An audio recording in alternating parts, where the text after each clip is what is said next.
আজি সকলোলৈকে ভোগালী বিহুৰ শুভেচ্ছা জ্ঞাপন কৰিছোঁ।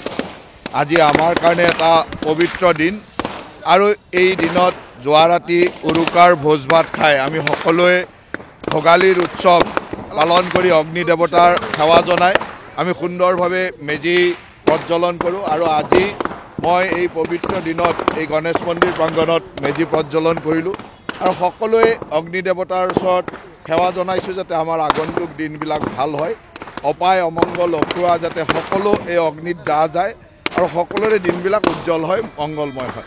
প্ৰতি বছৰে বিহুৰ সময়ত সমষ্টিত যোৱা হয় আৰু সমষ্টিলৈ যাম আৰু সমষ্টিবাসী ৰাইজৰ লগতো একেলগে বিভিন্ন ধৰণৰ কাৰ্যসূচী, কাৰণ ভোগালীত আমাৰ সমষ্টিত বিশেষকৈ বিভিন্ন সভা সমিতি চলি থাকে। প্ৰত্যেকখন গাঁৱতে মাঘ মাহৰ সভা চলে আৰু এই সভাবিলাকত উপস্থিত থাকি সমষ্টিবাসী ৰাইজৰ লগত কটাম।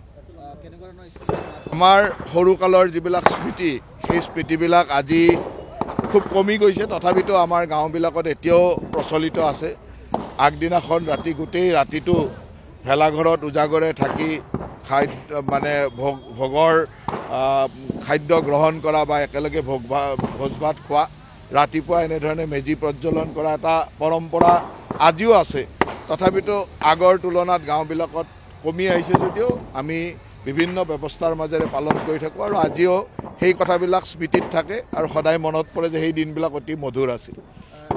যোৱাকালি অৱশ্যে মই ঘৰতে আছোঁ, গুৱাহাটীৰ ঘৰতে আছোঁ, চৰকাৰী আৱাসতে আছোঁ।